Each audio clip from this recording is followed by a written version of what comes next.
ಸದಾ ಆರೋಗ್ಯವಂತರಾಗಿ ಬಾಳಲು ಕೆಲವು ನಿಯಮಗಳು. ಪ್ರತಿದಿನವೂ ಒಂದೇ ಶಿಸ್ತುಬದ್ಧ ದಿನಚರಿ ಇರುವಂತೆ ಹೊಂದಾಣಿಕೆ ಮಾಡಿಕೊಳ್ಳಬೇಕು. ಪ್ರತಿದಿನ ಬೇಗ ಮಲಗಿ ಬೇಗ ಏಳಬೇಕು. ಮಲಗುವಾಗ ಎಡಮಗ್ಗುಲಲ್ಲಿ ಮಲಗಿ ಬಲ ಮಗ್ಗುಲಿನಿಂದಲೇ ಏಳಬೇಕು. ಮಲಗುವ ಹಾಸಿಗೆ ತುಂಬಾ ದಪ್ಪ ಇರಬಾರದು. ತಲೆ ದಿಂಬು ತೆಳ್ಳಗೆ ಇರಬೇಕು. ಮುಸುಕು ಹಾಕಿ ಮಲಗಬಾರದು.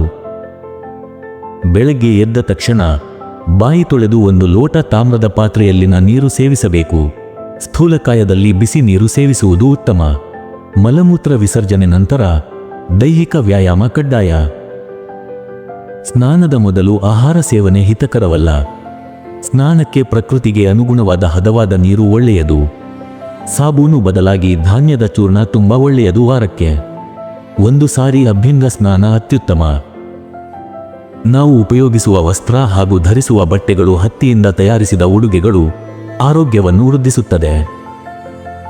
ಒತ್ತಡ ಕಡಿಮೆ ಮಾಡಿಕೊಳ್ಳಲು ಮುಂಜಾನೆಯಿಂದ ರಾತ್ರಿಯವರೆಗೂ ಎಲ್ಲ ಕೆಲಸಗಳ ಯೋಜನೆ ಸಿದ್ಧಪಡಿಸಿಕೊಂಡು ಅದನ್ನು ಮಾಡಿ ಮುಗಿಸಬೇಕು.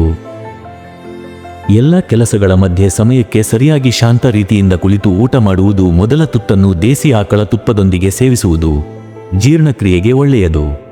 ಊಟ ಮಾಡುವಾಗ ಹೆಚ್ಚು ನೀರು ಸೇವಿಸದೆ ಊಟದ 1 ಗಂಟೆಯ ನಂತರ ಹೆಚ್ಚು ನೀರು ಸೇವನೆ ತುಂಬಾ ಒಳ್ಳೆಯದು. ಊಟದ ಮೊದಲು ಹಣ್ಣು ಸೇವಿಸುವುದು ಉತ್ತಮ. ಊಟದಲ್ಲಿ 35ರಷ್ಟು ರಸ ಆಹಾರವಿರುವುದು ಒಳ್ಳೆಯದು.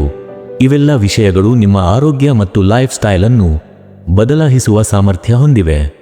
ಇವುಗಳನ್ನು ಜೀವನದಲ್ಲಿ ಅಳವಡಿಸಿಕೊಳ್ಳಿ. ಹಾಗೂ ಇನ್ನಷ್ಟು ವಿಷಯಗಳೊಂದಿಗೆ ಮತ್ತೆ ಬರುತ್ತೇನೆ. Thanks for watching.